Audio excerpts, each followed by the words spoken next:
시험을 바꾸는 시간 시바시 국어의 이현우 선생님입니다. 여러분 반갑습니다. 오늘은 제가 여러분들께서 시험 공부를 하는 데 있어서 굉장히 많이 도움이 되는 단기 특강 영상을 찍으려고 이렇게 카메라 앞에 섰습니다.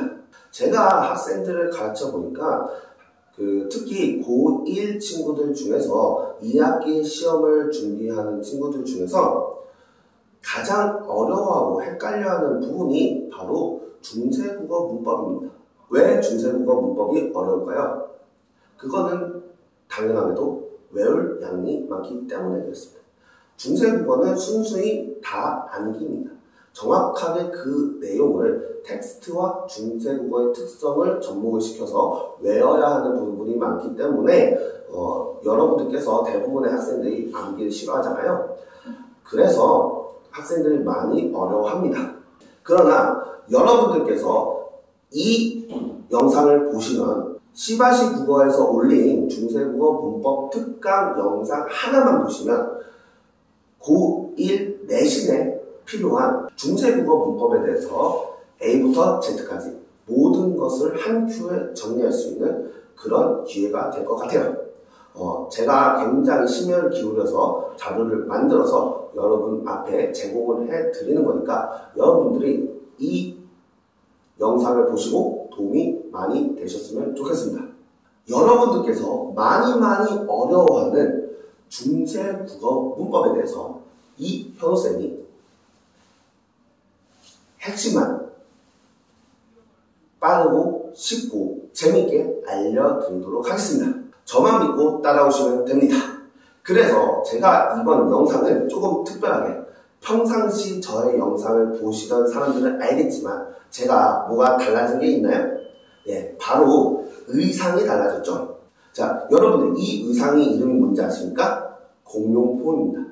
흔히 조선시대 왕들이 입었던 옷이라고 보시면 돼요. 제가 왜 이 옷을 입고 영상을 찍을까요? 바로 여러분들한테 이 중세국어 문법 특강을 찍기 위해서 제가 사비로 질렀습니다. 내돈내산. 제가 이렇게 고퀄리티로, 쓸데없는 고퀄리티죠. 어쨌든 나름의 고퀄리티로 여러분들한테 최고의 강의를 선물해 드릴 테니까 여러분들은 이 영상을 보고 바로바로 공부에 적용해서 2학기 시험에서 중세국어 문법 파트는 모두 다 맞을 수 있도록 도와드리겠습니다. 자, 그러면 지금부터 중세국어 문법 특강을 시작하도록 하겠습니다. 레고레고. 그러면 본격적으로 강의를 시작하기에 앞서서 여러분들이 이 중세국어 문법을 왜 공부해야 되는지, 이것이 이 파트가 얼마나 왜 중요한지에 대해서 간략하게 먼저 설명해 드리도록 하겠습니다. 이 중세국어 문법은 학교에 따라서 2학기 범위에는 무조건 들어가 있는데 2학기 중간고사에 볼 수도 있고 기말고사에 볼 수도 있습니다. 그렇지만 어쨌든 2학기 시험 범위라는 것은 명백한 사실입니다. 그리고 대부분의 학교 선생님들도 아이들이 중세국어 문법을 굉장히 어려워한다는 사실을 많이 알고 있기 때문에 변별력 있는 문제, 그리고 등급을 가르기 위해서 함정을 파놓는 어려운 고난이도 문제를 이 중세국어 파트에서 많이 출제를 하기도 합니다. 그리고 실제로 이 중세국어 파트가 시험 문제에 나왔을 때는 지문과 연결이 돼서 나오는 문제들이 굉장히 많기 때문에 여러분들이 가뜩이나 중세국어 암기하는 것도 힘든데 지문하고 같이 복합적으로 생각해야 되는 부분도 있어서 굉장히 까다로운 영역이라고 할 수 있어요. 그렇지만 역설적으로 여러분들이 중세국어 문법 파트의 문제를 다 맞는다고 하면 다른 친구들보다 여러분들의 국어 성적이 최소 10점 이상은 올라간다고 자신있게 말할 수 있습니다. 그만큼 여러분들이 내신을 관리하는 데 있어서 2학기에서는 이 중세국어 문법 파트가 굉장히 중요하다라는 것을 말씀을 드리고자 합니다. 그러면 지금부터 본격적으로 중세국어의 특징에 대해서 이야기를 한번 해볼 건데, 중세국어의 특징을 설명하기에 앞서서 먼저 그럼 중세국어라고 하는 이 부분은 어디부터 어디까지 시기를 설정하고 있는가, 그 부분에 대해서 먼저 이야기를 하려고 합니다. 자, 여기 띄어져 있는 화면을 한번 보시면 중세국어의 시기에 대해서 한번 알아보면, 중세국어는 고려 건국 918년부터 조선시대 15세기, 16세기까지의 시기에 국어 문법을 중세국어라고 합니다. 그러면 여기서 17세기 이후는 어떻게 되냐? 17세기 이후를 우리가 근대국어라고 해요.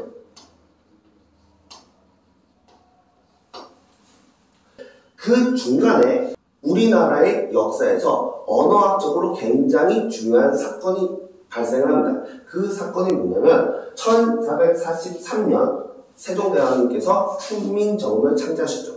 자, 그래서 이 훈민정음 창제를 기준으로 앞쪽에 있는 중세국어를 정기중세국어, 뒤쪽에 있는 중세국어를 후기중세국어라고 우리가 얘기를 합니다. 이렇듯 1443년 세종대왕님께서 훈민정음을 창제하셨을 때 세종대왕님은 아무런 이유 없이 그냥 자다가 막 신들려서 뭔가 내가 이 국가를 위해서 뭔가를 해야 되겠어 해가지고 이거 하면 어떨까 라고 해가지고 바로 딱 우리말의 글자인 훈민정음을 만든 게 아니에요.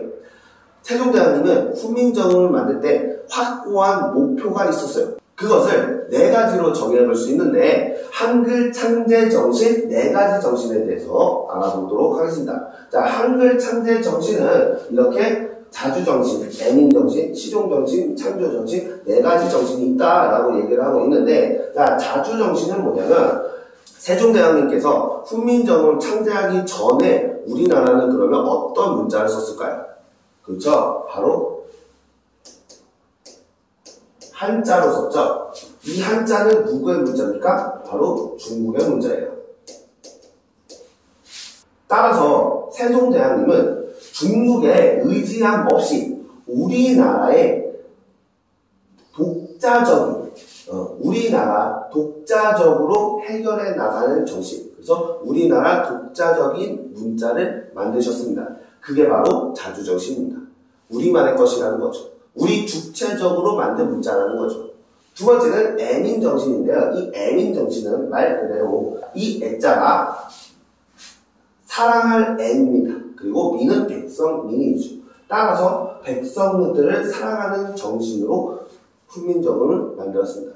이 애민정신이 어떤 부분에서 우리가 확인할 수 있는지는 이따가 뒤에 자료를 통해서 우리가 확인해 보도록 하고요. 세종대왕은 굉장히 백성들을 사랑하는, 백성들을 위한 정치를 했던 굉장히 성군으로도 알려져 있죠. 그러한 애민정신이 한글 창제 2번째 정신이다라고 볼 수가 있고요. 세 번째는 실용정신입니다. 실용정신이라는 건 뭐냐면, 문자가 엄청나게 복잡하고 어려우면 사람들이 그 문자를 사용할 수가 없잖아요. 특히나 우리가 딱 언어적으로 봤을 때 어려운 문자는 어디에 속해요? 아랍어 막 이런 거 있잖아요. 그러면 이 아랍어 같은 경우를 우리가 배울 때도 물론 힘들지만 이 아랍 안에서도 이 아랍어를 자유자재로 높은 언어를 구사할 수 있는 사람들이 흔치는 않다고 합니다. 그런 것처럼 언어는 모든 사람들이 쉽고 빠르게 배워서 익혀서 사용을 할 수 있어야 된다. 이 정신의 근간을 둔 게 바로 실용정신입니다. 따라서 자, 실용정신이라고 하는 것은 실제 일상적으로 쓸 수 있게 한다는 실용성을 바탕으로 만든 정신이다. 이렇게 우리가 확인해 볼 수 있습니다. 자, 그리고 네 번째 창조정신은 뭐냐면, 창조라고 하는 것은 무에서 유로 만들어낸 걸 창조라고 하잖아요. 그러니까 기존에는 우리가 언어를 익힐 때 어떤 언어를 썼다고 했어요? 중국의 한자를 썼다고 했죠. 중국의 한자를 모방해서 썼어요. 우리나라 조선시대 훈민정음이 만들어지기 전에는 그 신라 시대에도 우리나라에 문자가 있긴 했었습니다. 그 문자를 뭐라고 하냐면 향찰 또는 이도라고 합니다. 근데 이 향찰과 이도는 무엇을 근간으로 해서 만든 언어냐? 바로 중국의 한자를 근간으로 해서 만든 언어입니다. 그래서 한자를 모방을 해서 우리나라 말의 어순에 따라서 바꾼 것이 바로 이도 향찰이고요. 그리고 한자를 우리식으로 이제 변형해서 쓴 게 바로 이두다, 이렇게 보실 수가 있습니다. 근데 그런 것이 아니라 우리만의 글자를 창조적인 의지로 만들어낼 수 있는 정신을 이제 그 훈민정음을 만드실 때 깃들어 놓았습니다. 그래서 우리나라 같은 경우는 한글을 보면 자음과 모음의 조합으로 모든 의미를 만들어낼 수 있습니다. 이런 것이 바로 창조적이라는 거죠. 이 창조 정신이 바로 한글 창의 4가지 정신의 마지막 4번째 정신이다 라고 보실 수가 있겠습니다. 그러면 지금까지 앞에서 배웠던 한글 창제 정신 4가지 정신을 바탕으로 고1 모든 국어 교과서에 실려있는 세종어제 훈민정음에 대한 내용을 한번 살펴보도록 하겠습니다. 나라의 말이 중국과 달라 문자와 서로 통하지 아니하기에 이 나라는 누구 나라의 말일까요? 바로 우리나라 조선의 말이겠죠. 자, 조선의 말이 중국과 달라서 이 문자가 서로 통하지 않는데요. 그래서 세종대왕이 훈민정음을 만드셨다, 이렇게 보실 수가 있겠죠. 그러면 이것을 통해서 우리가 알 수 있는 것은 우리나라의 말은 중국과 다르기 때문에 중국의 언어를 모방하지 않고 서로 통하는 우리만의 문자를 주체적으로 만든다. 자, 이 부분이 그래서 아까 배웠던 자주정신이다 이라고 볼 수가 있습니다. 이런 까닭으로 어리석은 백성이 말하고자 할 바가 있어도 이런 이유로 앞에 있는 우리나라 말이 중국과 달라서 문자와 서로 통하지 아니한 그런 이유로 어리석은 백성이 말하고자 한 바가 있어도 제 뜻을 펴지 못하는 사람이 많다라고 되었습니다. 그 얘기는 뭡니까? 많은 사람들이 언어를 쓰고 말하고 익힐 수가 없었다. 그러니까 우리나라는 지금까지 한자를 썼기 때문에 한자는 주로 지배계층, 소위 얘기하는 선비, 양만, 고위 관직, 그리고 그들의 자녀, 얘네들 이러한 사람들만 배울 수가 있어서 이 어려운 한자를 백성들이 알 수가 없었기 때문에 백성들이 내가 뭔가 불합리한 일을 당했어, 그거를 말을 해야 되는데 말을 하고 싶어도 백성들의 뜻을 펴지 못하고 말을 할 수가 없는 그런 안타까운 상황들이 많이 일어났다는 거죠. 이러한 모습을 보고 세종대왕님께서 우리나라만의 독창적인 글자를 만드신 겁니다. 그러면 여기서 우리가 확인할 수 있는 것은 바로 애민정신이죠. 가엾이 여겨 새로 28글자를 만드니, 28글자를 만드니, 자, 이건 뭡니까? 기존에 없던 글자를 독창적인 우리만의 글자, 훈민정음으로 만들었다는 거죠. 바로 여기가 창조정신입니다.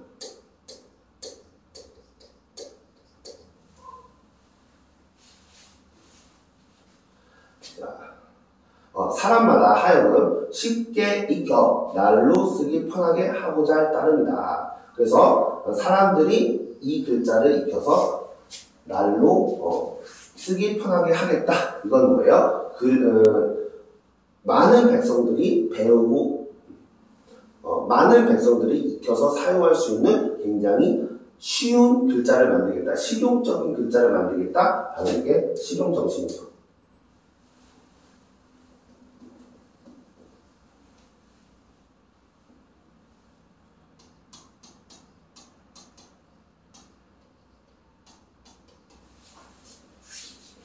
그렇게 해서 이 세종어제 훈민정음을 통해서 바로 이 네 가지 한글 창제 정신을 확인할 수 있었습니다. 그 다음은 바로 훈민정음 창제 원리에 대해서 한번 알아볼 건데, 훈민정음의 창제 원리는 여기 나와 있지만 자음의 원리와 그 다음에 우리가 배울 모음의 원리 두 가지가 있습니다. 먼저 자음의 원리를 확인해 보면, 자음의 원리는 첫 번째 상형의 원리라고 합니다. 이 상형의 원리는 발음 기관을 본떠서, 발음 기관의 모양이나 발음 작용을 본떠서 만들었다.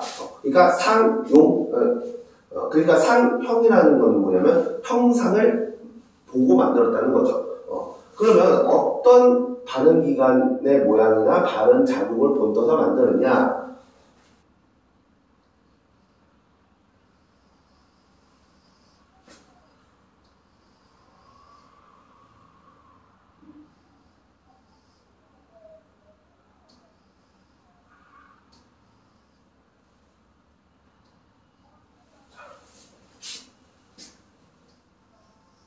자, 이게 뭔지 아십니까?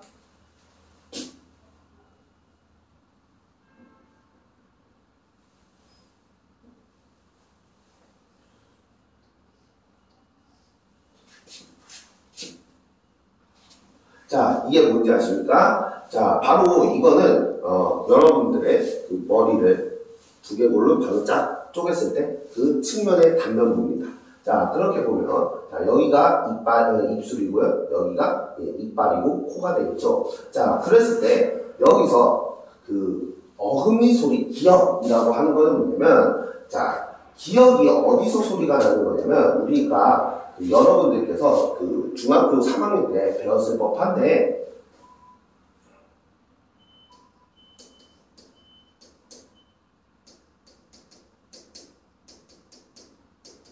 여림 이천장 소리입니다. 이 여림 이천장 소리는 요 부분이죠. 요 부분이에요. 요 부분. 그 이천장의 말랑말랑한 부분이에요. 이 부분은 이 기역이 또 어떤 식으로 발음이 되냐면 파열음을 터트리는 겁니다. 그래서 이 혓바닥의 그 가운데 부분이 그 기역 소리를 낼 때 이렇게 올라갑니다. 그래서 이 여림 전장 부분을 딱 맞고 이 부분이 내려가면서 터지면서 나오는 소리가 바로 기역입니다. 그랬을 때 이 모양이 기역과 닮았죠.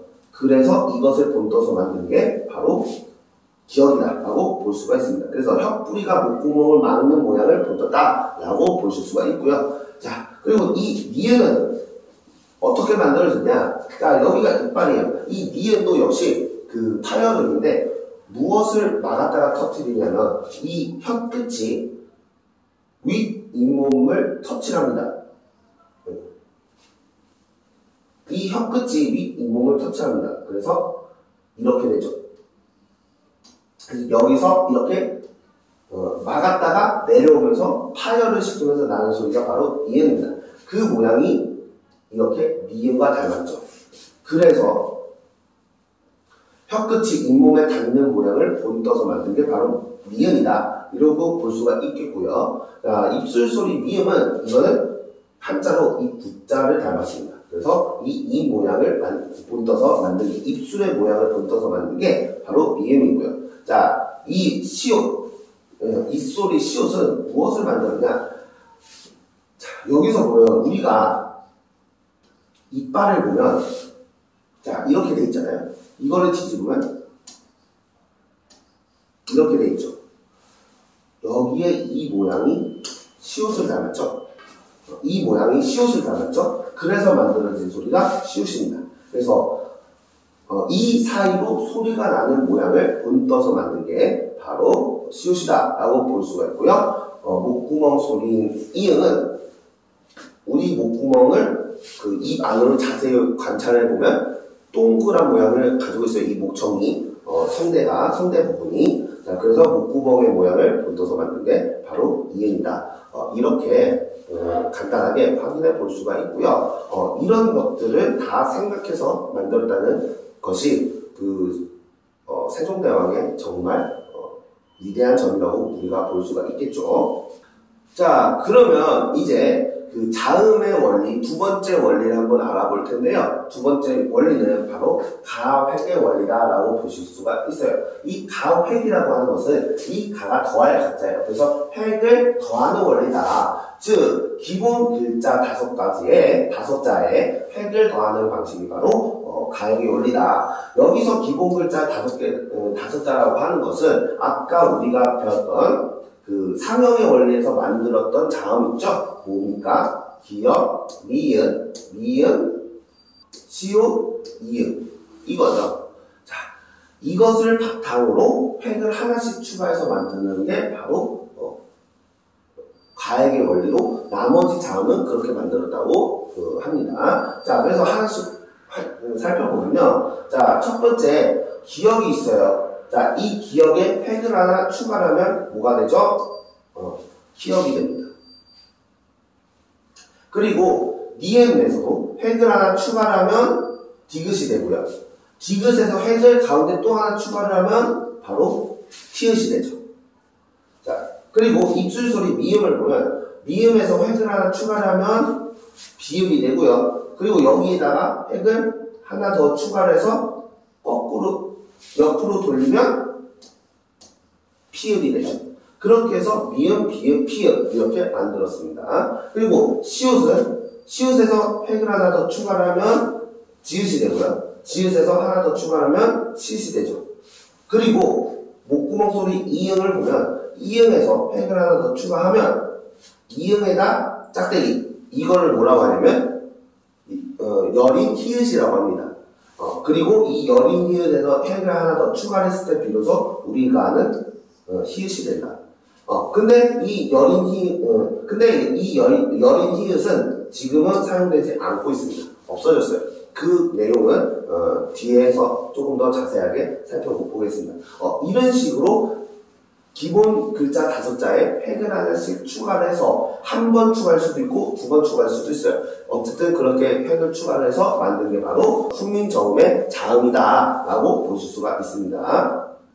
지금까지 우리가 자음의 원리에 대해서 한번 알아봤으니 이번에는 모음의 원리에 대해서도 알아봐야 되겠죠. 자, 모음은 어떻게 만들어졌냐? 첫 번째는 자음하고 똑같습니다. 바로 상형의 원리입니다. 그러면 무엇을 본 거냐? 바로 세 가지를 보았는데요. 훈민저음의 기본 모음 3개는 바로 요거, 아래아, 이 3개입니다. 자, 이 아래아는 무엇을 본떴냐면 하늘을 본떴어요. 는 우리가 서 있는 밟고 있는 땅 있죠? 이거를 단면도에서 옆으로 보면 일직선이죠? 그거 보고 만든 게 바로 땅을 보고 만든 게 으다. 그리고 이는 우리가 이렇게 서 있으면 그거를 측면에서 이렇게 봤을 때 어떻게 보입니까? 일자로 보이죠? 그 사람의 옆모습을 보고 만든 게 바로 이다. 그래서 이거를 한자로는 하늘천, 땅지, 사민. 그래서 이 3개를 천지인이라고도 합니다. 그러면 그 다음에 두 번째 모음의 원리에 대해서 한번 보겠습니다. 자, 두 번째 모음의 원리를 보면요. 자, 두 번째 모음의 원리는 합용이라고 합니다. 자, 합용이라고 하는 거는 합쳐져서 활용되었다라는 건데요. 뭐가 합쳐졌냐? 아까 그 모음의 기본자 3개가 있었죠. 이, 아래아. 그렇죠? 근데 그 기본자 3개를 의와 이의 아래아를 한 번 또는 2번 합쳐서 만든 게 바로 합용의 원리입니다. 그래서 예시를 한번 볼까요? 자, 이와 아래아가 합쳐지면 오른쪽으로 합쳐졌으면 어가 되고요. 왼쪽으로 합쳐졌으면 아가 됩니다. 이 상태에서 아래아를 한 번 더 합치는 거예요. 그래서 아에서 아래아를 합치면 야가 되고요. 어에서 아래아를 합치면 여가 됩니다. 이게 바로 합쳐져서 만드는 원리, 그거를 우리가 모음의 두 번째 원리, 합용의 원리라고 합니다. 자, 이것도 마찬가지인데요. 자, 을에 아래를 합치면 위에 합치면 오가 되고요. 밑으로 합치면 우가 되죠. 그리고 이 오를 이 오라는 모음에다가 아래를 한 번 더 합치면 요가 되고요. 우에다가 아래를 한 번 더 합치면 유가 됩니다. 이런 것이 바로 합용의 원리다라는 것들을 여러분들이 잘 기억을 해 주시면 되겠습니다. 그러면 지금부터는 중세국어의 특징에 대해서 본격적으로 시작해 보도록 하겠습니다. 자, 중세국어의 첫 번째 특징은 바로 방점입니다. 이 방점이라고 하는 것은 점의 개수에 따라 높낮이가 달라지는 것, 그거를 방점이라고 해요. 이 방점은 어떤 영향을 받는 거냐면 우리가 중국어를 배우다 보면 여러분들도 중국어를 배우는 친구들이 있을 텐데요. 자, 중국어를 배우다 보면 뭐가 있어요? 성조가 있죠. 이 성조의 영향을 받아서 만들어진 게 방점이다, 이렇게 볼 수가 있습니다. 유명한 그 중국어 말이 있죠. 니치팔로마라는 말이 있죠. 많은 친구들이 이 시발로마라고 얘기를 하는데 이 시발로마 아니고요. 원래 중국어 발음으로 하면 선생님도 잘은 못하는데 니츠팔로마 이렇게 된다고 합니다. 그거를 빨리 하면 니츠팔로마 이렇게 된다고 해요. 그 성조와 같은 역할을 하는 게 바로 방점이다 라고 보시면 되고요. 이 방점이 크게 세 가지가 있어요. 어떻게 했냐면 가장 낮은 이걸 우리가 평성이라고 합니다. 평성은 낮은 소리를 의미합니다. 이 평성은 점이 없습니다. 0개입니다. 그리고 제일 높은 소리가 있어요.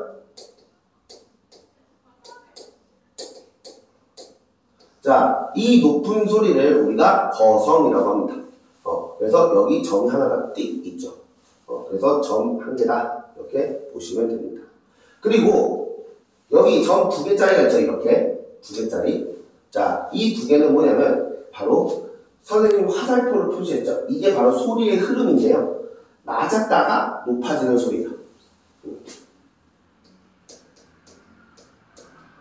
낮았다가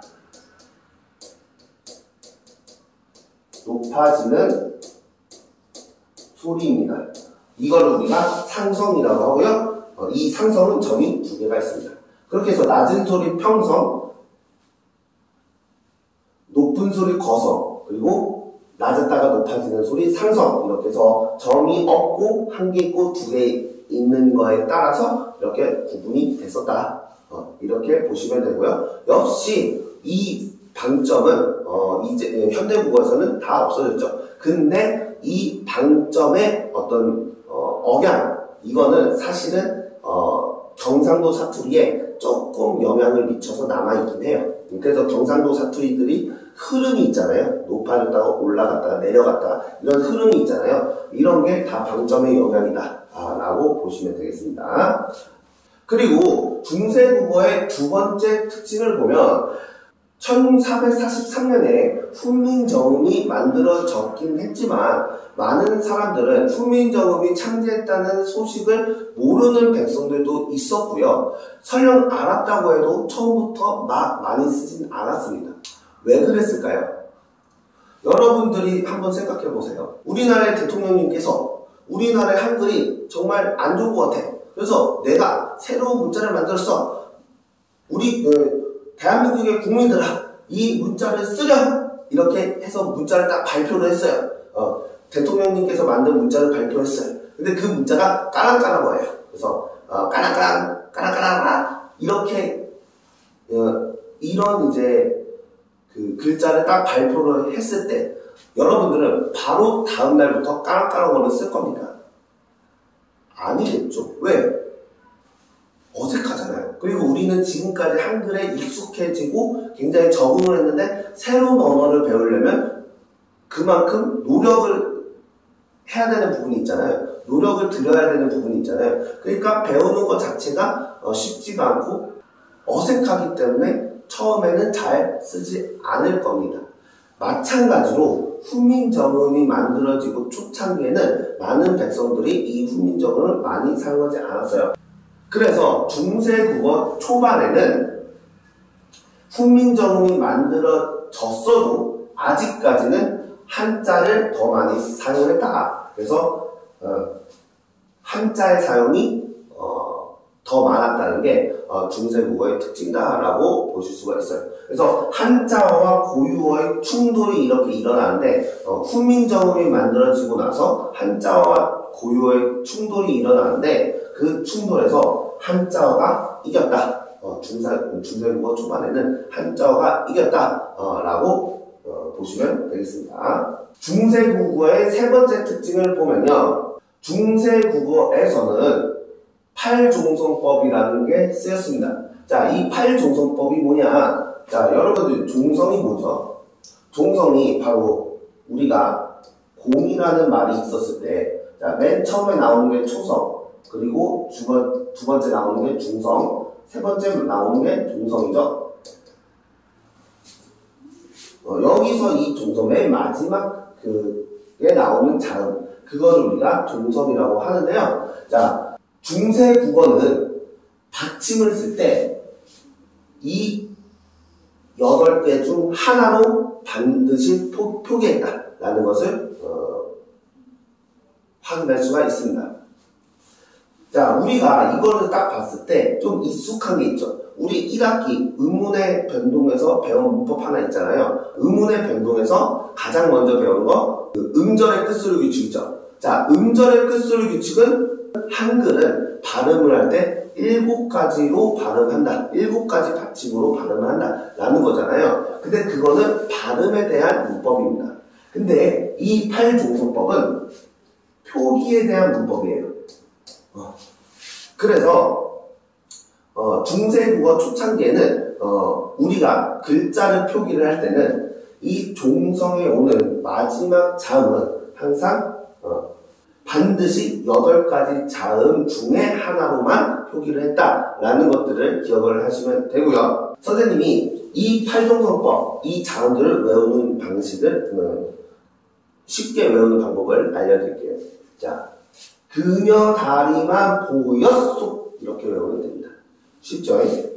다른 건 다 알 거고 여러분들이 이것만 생소하게 느끼실 거예요. 자, 이것은 뭐냐면 바로 지금은 없어졌지만 옛날에 있었던 옛 이응이라는 말입니다. 자음입니다. 자, 이 옛 이응은 ng, 이런 발음으로 냈다고 해요. 그래서 그녀 다리만 보였소 이렇게 8가지 자음으로 중세국어는 표기를 했다. 이거 꼭 중요하게 반드시 기억을 해주시기 바랍니다. 중세국어의 네 번째 특징은 바로 의문의 소실 순서입니다. 이 의문의 소실 순서는 맨 처음부터 끝까지 보시면요. 맨 처음에 있는 얘를 우리가 뭐라고 하냐면 순경음 비읍이라고 합니다. 순경음이라고 하는 거는 순하게 소리가 난다는 거예요.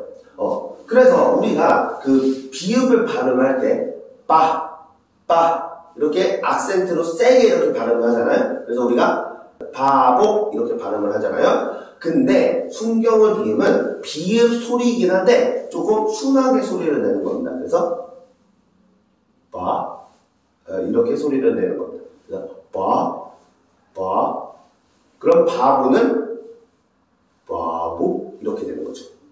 바보 이렇게 되는 거죠. 자, 이런 게 옛날에 있었던 그 순경음 비읍이고요. 자, 이거는 선생님이 아까 얘기했었죠. 바로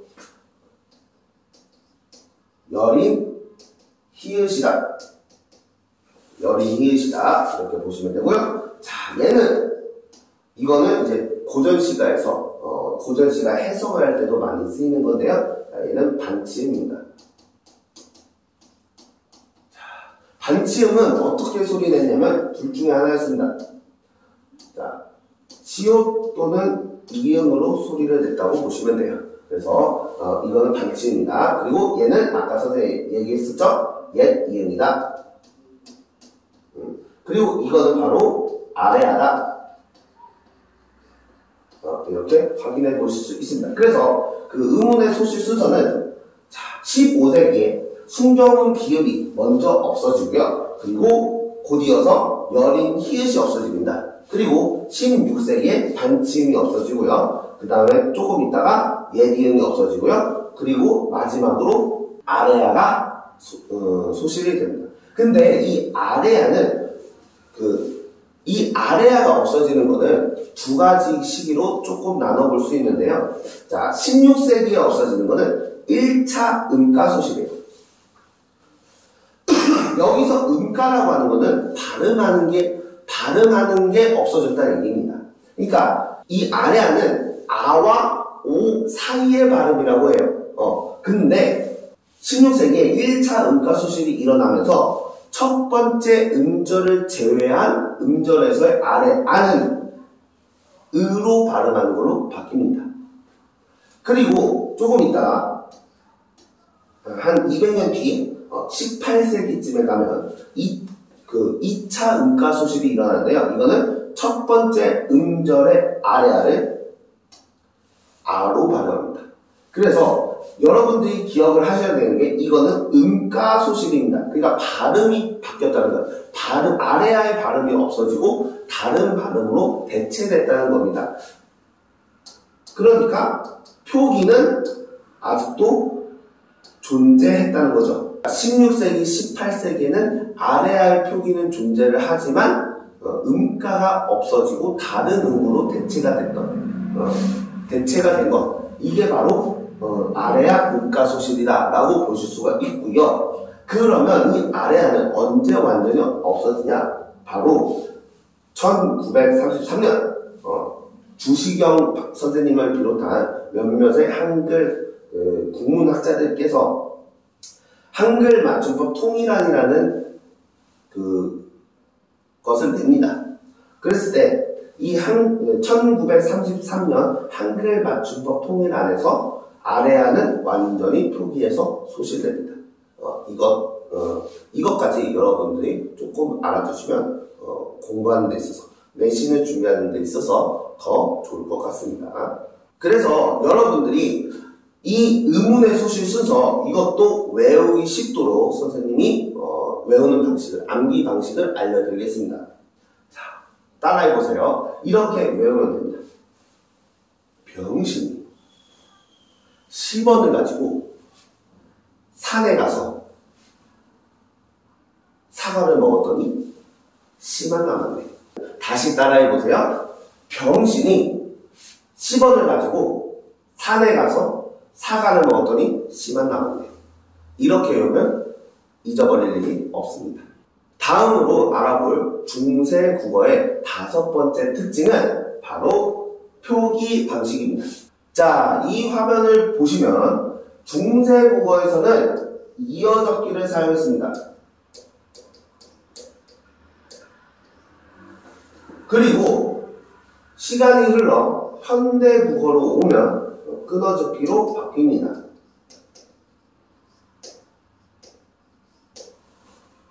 근데 그 가운데 과도기적인 표기법이 하나가 있는데요. 이게 바로 거듭적기라고 하는 겁니다. 예시를 한번 보여드리면, 이어적기로 쓰는 거는 이런 거죠.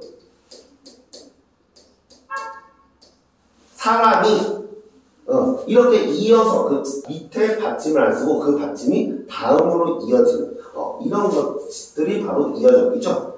자, 근데 이제 끊어적기라고 하면 사람이 이런 식으로 쓰는 게 끊어적기죠. 자, 그러면 거듭적기는 뭐냐? 이어적기와 끊어적기를 둘이 섞어놨다라고 생각을 하시면 돼요. 그래서 이렇게 쓰는 거죠. 사람, 미 이런 식으로 이어적기의 이와 끊어적기의 받침, 이음 이렇게 정리. 이게 바로 거듭적기입니다. 그래서 보통 중세 국어는 이어적기가 사용이 되었고요. 근대 국어에서는 이어적기, 거듭적기, 끊어적기가 모두 사용이 됐습니다. 그리고 현대 국어로 가면 끊어적기만 사용하는 방식으로 문법이 바뀌었다라는 것을 여러분들이 꼭 기억해 주시면 좋겠습니다.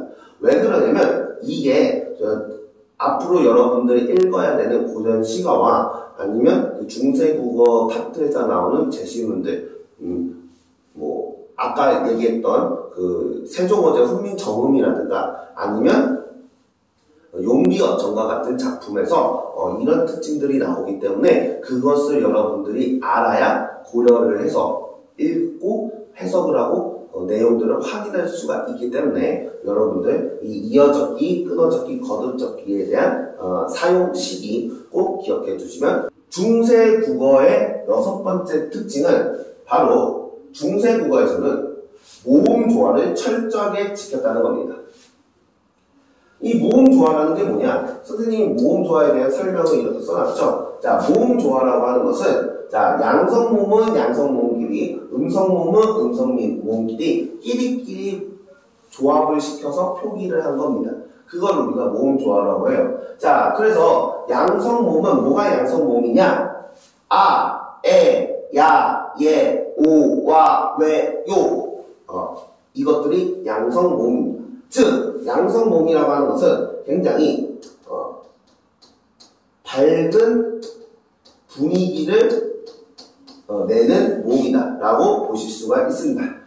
그래서 우리가 웃을 때 하하하하, 호호호호 이렇게 웃잖아요. 하하하하, 호호호호 굉장히 밝은 느낌이 나죠.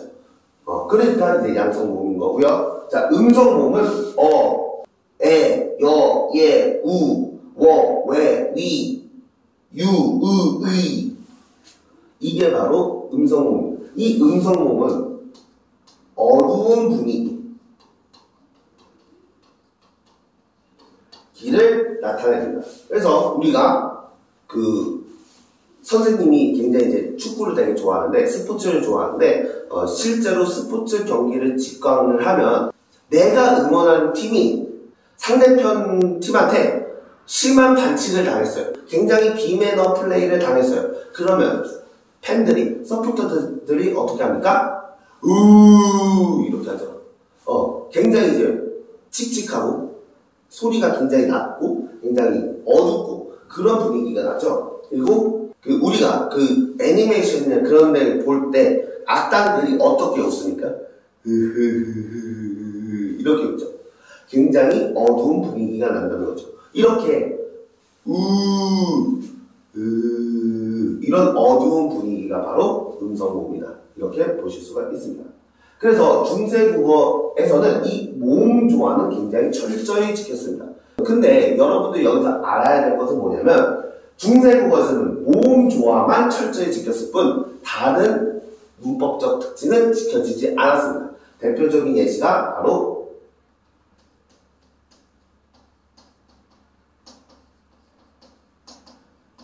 두음법칙과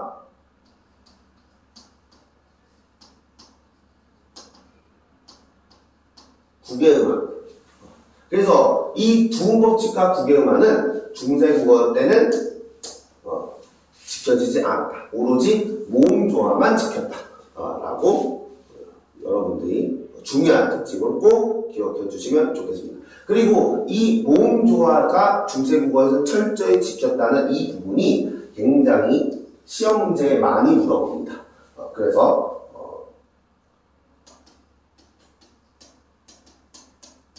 출제율이 5분의 4 정도 됩니다.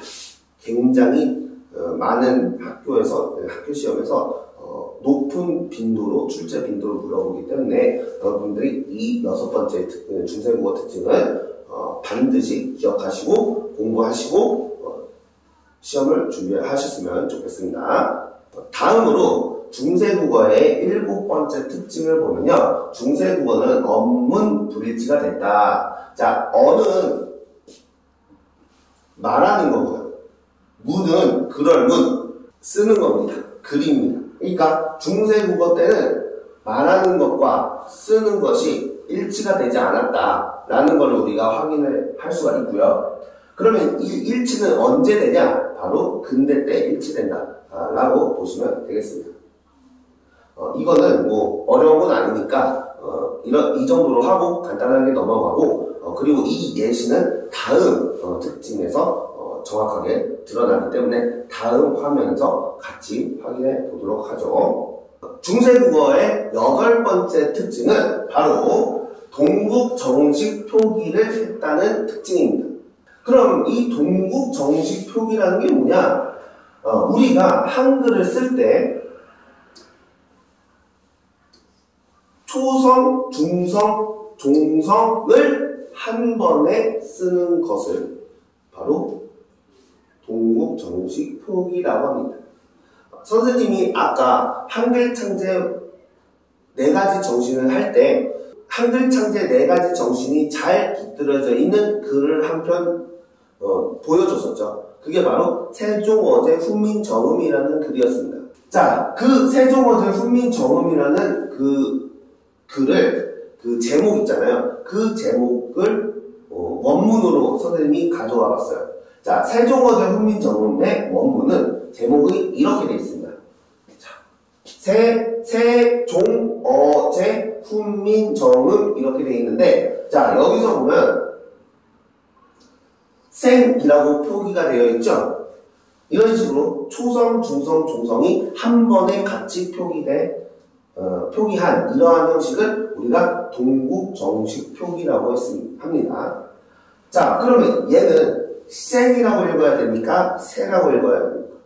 이거는 읽을 때는 표기는 생으로 표기를 했지만 읽을 때는 새 이렇게 읽는 게 맞다라고 보시면 되고요. 우리가 중세국어의 7번째 특징에서 무엇을 배웠습니까? 아까 방금 전에 바로 중세국어는 언문이 불일치됐다라고 배웠잖아요. 자, 이것이 여기에 드러납니다. 자, 표기는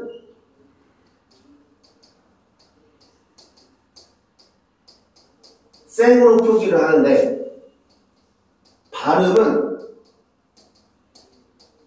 새라고 읽어요. 그래서 언문이 불일치됐다. 이렇게 보실 수가 있습니다. 그러면 이제는 중세국어의 특징 9번째에 대해서 한번 알아보겠습니다. 중세국어의 9번째 특징은 바로 중세국어에서는 어두장군이 쓰였다는 것입니다. 자, 어두장군이라는 건 뭐냐면 이 어가 말씀어예요. 부가 머리 부자고요.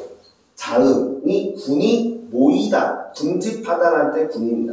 그래서 이거를 풀이를 하면 말 대가리에 자음이 여러 개 모여있다. 이게 바로 어두장군이죠. 말의 초성에 자음이 선생님 빼먹었네요.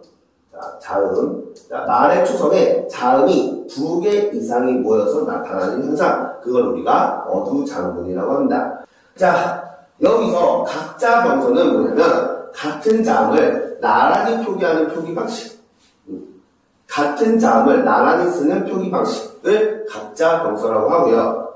자, 합용 병서는 서로 다른 자음을 나란히 쓰는 표기 방식. 이거를 합용 병서라고 합니다. 그러니까 각자 병서 얘는 이런 것도 있겠죠.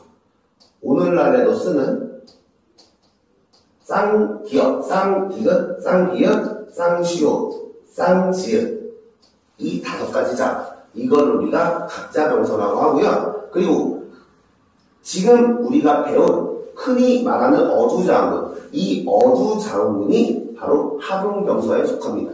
그래서 여기 나왔던 시옷기역, 시옷비읍, 시옷기역, 시옷기역, 시옷비읍, 비읍시옷, 비읍시옷, 디귿 이렇게 흔히 말하는 어두자음문이 바로 합용병서에 속한다라고 보시면 될 것 같습니다. 그래서 시험 문제에서 이런 식으로 나올 수 있어요. 시험 문제 선택지의 선지에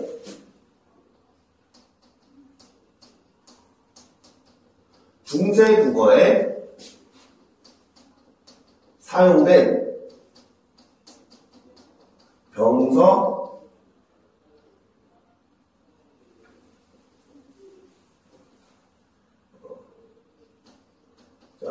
여기서 표기는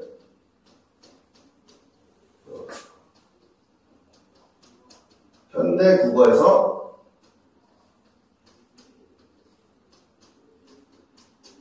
완전히 사용하지 않는다.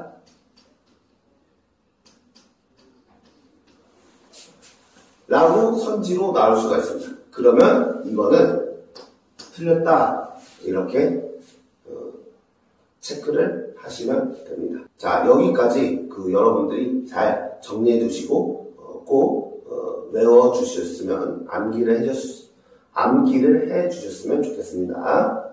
이제 마지막으로 중세국어의 특징 10번째 특징에 대해서 알아볼 건데요. 중세국어의 10번째 특징은 바로 조사에 쓰입니다. 중세국어는 현대국어와 달리 주격조사 이만을 사용한다라고 되어 있습니다. 자, 여러분 생각을 한번 해보세요. 요즘에는 우리가 말할 때 현대국어에서는 주격조사로 뭐를 쓰죠? 이와 가를 쓰죠. 두 가지를 씁니다. 근데 여러분들이 약간 헷갈릴 수가 있는데 선생님이 수업을 하면서 아이들한테 물어보니까 현대국어의 주격조사는 은는 이가로 알고 있는 친구들이 많더라고요. 자, 이 은과 누는 얘는 보조사입니다.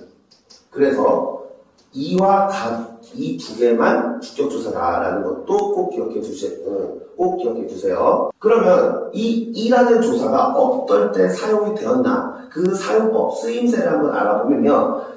자, 자음 끝에 자음으로 끝났냐 모음으로 끝났냐 두 가지의 경우에 따라서 쓰임이 달랐습니다.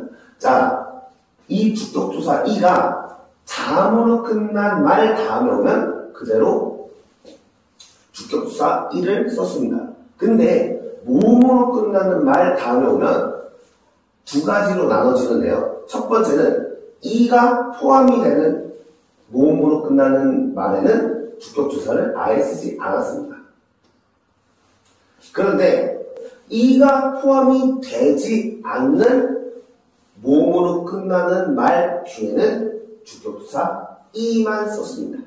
그러니까 이가 아니라 모음이, 모음 이 하나만을 주격조사로 사용을 했다라는 겁니다. 자, 그래서 여기서 예시를 한번 보면요. 예를 들어, 자, 오이라는 말이 있어요. 자, 그러면 이 오이는 주격조사로 어떻게 쓰냐? 그냥 오이입니다. 아무것도 붙이지 않아서 그냥 우리는 발음은 오이라고 읽지만 우리가 해석할 때는 오이가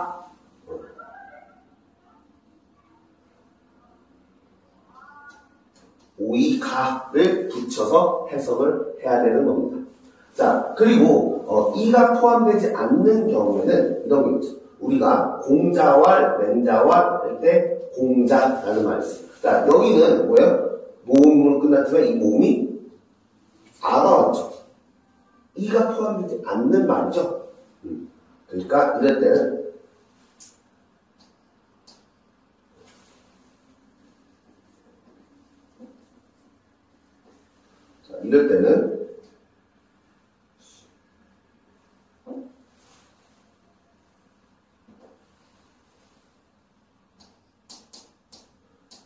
공제 이렇게 썼습니다. 그래서 여기서 보면 그 자에다가 이만 하나 더 추가를 해줍니다. 우리가 표기는 공제라고 하지만 이것을 읽을 때는 공자가 이렇게 읽으면 되는 겁니다. 자, 저의 강의는 여기까지입니다. 여러분들 어떠셨나요? 재밌게 잘 보셨나요? 여러분들이 공부를 하는 과정에서 중세국어 부분이 상당히 까다롭고 어렵겠지만 포기하지 마시고 끝까지 최선을 다해서 공부를 하셔서 반드시 2학기 중간 또는 기말고사에서 중세국어 파트를 다 맞을 수 있도록 하시면 좋을 것 같습니다. 여러분들이 중세국어를 다 맞는다고 하면 저도 굉장히 멀리서나마 기쁘게 흐뭇하게 바라볼 수 있을 것 같아요. 혹시 여러분들께서 제 영상을 보고 중세 국어 파트를 다 맞은 친구가 있다고 한다면 제 유튜브 영상에 댓글로 남겨주시면 제가 그분한테 소정의 상품을 지급해드리도록 하겠습니다. 오늘은 여러분과 함께 중세 국어 문법에 대해서 알아보는 강의를 진행을 했습니다. 저는 이만 여기서 물러가고요. 다음에 더 재미있고 즐거운 컨텐츠들로 여러분들을 찾아뵙도록 하겠습니다. 여러분들께서 아직 좋아요와 구독을 눌러주시지 않았다면 구독과 좋아요도 많이 눌러주시면 대단히 감사할 것 같습니다. 여러분들이 좋아요와 구독을 많이 눌러주시면 제가 다양한 콘텐츠를 제작하는 데 큰 힘이 납니다. 저는 여기에서 인사를 드리고 여러분들 다음 영상에서 만나요. 안녕.